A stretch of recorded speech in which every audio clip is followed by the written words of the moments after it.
There will be grave consequences and anarchy if Tinubu government raises the fuel price to 1,200. Human rights group CHRICED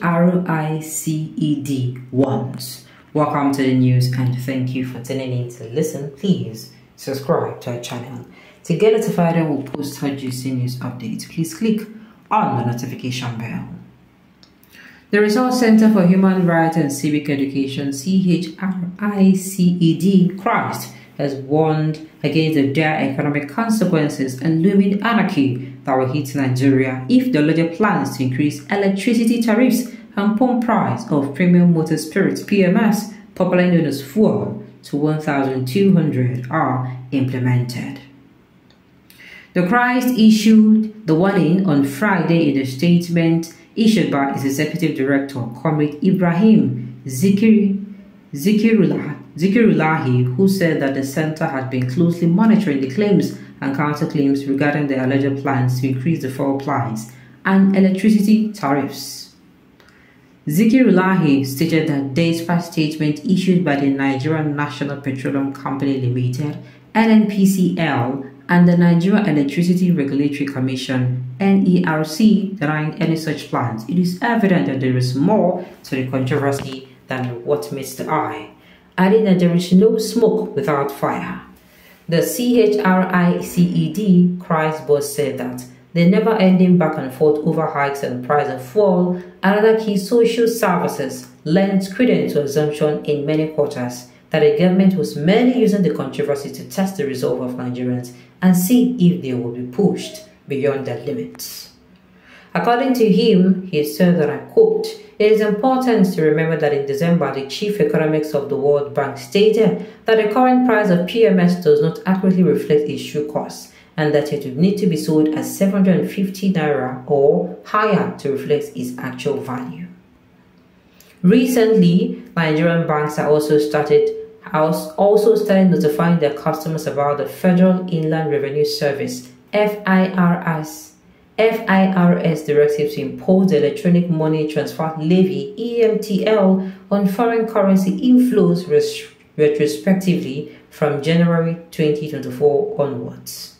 It is an understatement to say that this government's policy aimed at generating revenue is highly insensitive and heartless, indicating the lack of innovative strategies to revive the Nigerian economy. President Tinubu's administration seems to rely solely on extorting the citizens as a means of revenue generation without considering the detrimental consequences such discredited strategies may have on their well-being. The government does not even mind whether the citizens bleed to death. It is truly disheartening and unfortunate that while millions of Nigerians are still grappling with severe economic challenges caused by the government's insensitive policies, all the government can think about is how to impose more hardships. To make matters worse, the people are now facing the threat of additional harsh policies in the new year, despite President Tinubu's empty talk of empathy and claim that he understands the pains of the people. The current state of the economy clearly shows that the welfare and well-being of millions are hanging by a thread, while the running elites indulge in extravagant and wasteful spending. It is also clear that the President's recent signing of the 28.7 trillion naira budget is far from being the solution to the immense economic hardship faced by Nigerians. A significant portion of the budget will be devoured or swallowed by the federal bureaucracy, the All Progressive Congress APC contractors and consultants, and the extravagant and reckless desires of the National Assembly. Evidently, the claims and counter-arguments surrounding the alleged planned increases in electricity and PMS prices vividly illustrate the imagined failures of Tinubu's regime's economic policies. After 7 months at the helm of the Nigerian presidency, CHRIST is convinced that Nigerians should begin voicing their assessment of the harsh impact of the government's policy choices. Zikirulahi further stated that as it stands, the government ideas which they claim will fix the problems of a country are already taking shape. The imagined outcomes neither look nor feel good, and those who talk about giving the government more time do not realize that citizens are bearing the brunt. Unfortunately, it will appear that the only known strategy in the playbook of the current regime is to inflict further hardship on Nigerians while making pretentious clarion calls for the already impoverished people to make more sacrifice. He said that it is truly astonishing that after 7 months, President Bola Tinubu-led Nigerian government has failed to break free from what he described as the confines of unsuccessful capitalist economic practices driven by the so-called market forces.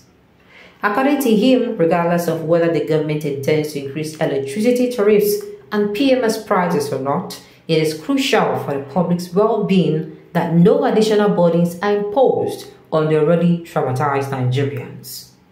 The potential consequences of implementing further measures that exacerbate poverty and economic deprivation for the majority of citizens are truly alarming. CHRICED Christ strongly believes that continuing with such insensitive policies could result in social unrest and instability in the country. It is crucial to acknowledge that one of the contributing factors to this challenge is the weakness of the Naira against the United States dollar, which has been further exacerbated by the current government decision to float the Nigerian or the national currency. It is evident to all stakeholders, including economic experts, advocating for the free floating of the Naira, that the Nigerian currency has depreciated by almost 51%, making it the third worst performing currency in 2023. Consequently, as the Nigerian currency continues to decline against the dollar, the price of essential commodities like PMS will continue to skyrocket. Christ firmly believes that a country with 133 million people living in multi-dimensional poverty must review such a policy and come up with measures which would arrest the current hopeless drift of the national currency. Christ therefore calls for economic policies that prioritize the well-being of his citizens and move beyond failed approaches. Now, Shebi, I was telling you people that time that, look, it is extortion. You people came out saying, what he did in Lagos, what he did, I told you people, yeah, I no talk am. Share, I no talk am, I talk am. I said it. What happened in Lagos was extortion, but many people are like, hey, what he generated? He extorted. He extorted, and that is the only way he knows how to generate revenue. It is too bad. Our leaders, the people who lead us, are so mentally lazy. I never see people lazy past these people.